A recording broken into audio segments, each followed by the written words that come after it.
हिंदी ना आए, हिंदी ना आए, हिंदी ना आए। मुझे मैथ ना आए, मैथ ना आए, मैथ ना आए।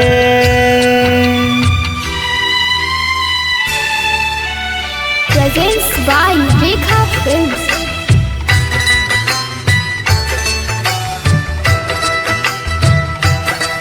मुझे हिंदी ना आए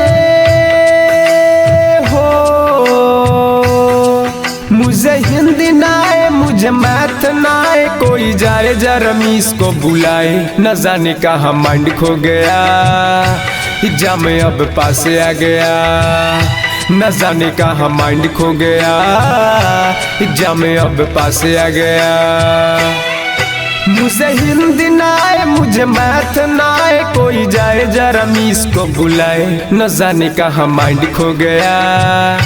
एग्जाम में अब पास आ गया, न जाने कहाँ माइंड खो गया। एग्जाम में अब पास आ गया।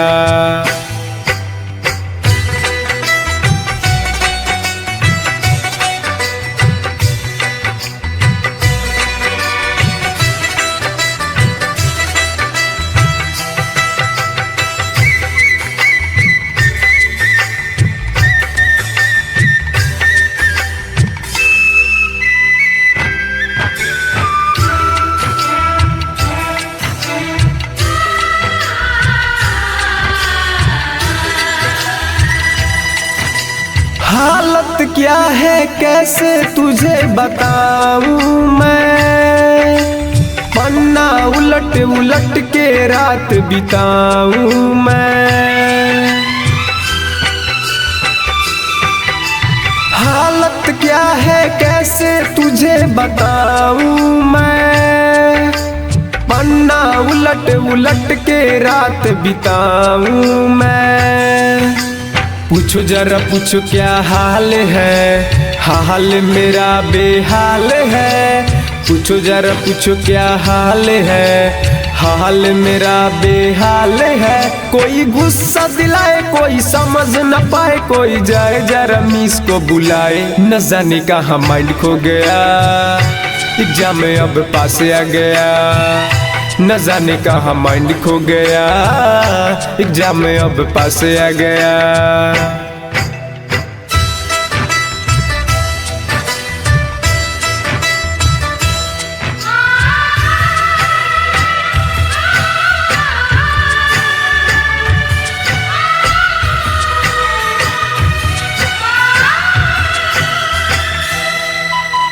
Rekha Digital Recording Studio, Betia.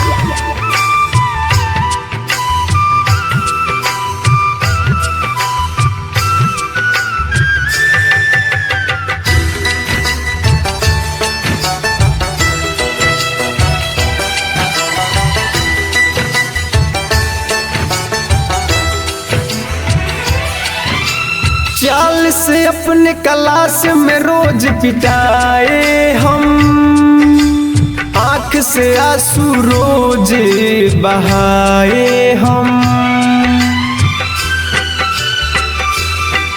पर चाल से अपने क्लास में रोज पिटाए हम, आँख से आंसू रोज बहाए हम।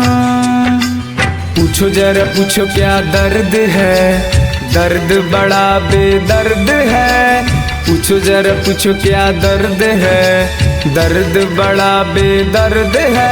कोई कुछ न बताए हमें बहुत सताए। कोई जाए जरा सर को बुलाए, न जाने कहाँ माइंड खो गया। एग्जाम में अब पास आ गया। मुझे हिंदी ना आए, हिंदी ना आए, हिंदी ना आए। मुझे मैथ ना आए, मैथ ना आए, मैथ ना आए।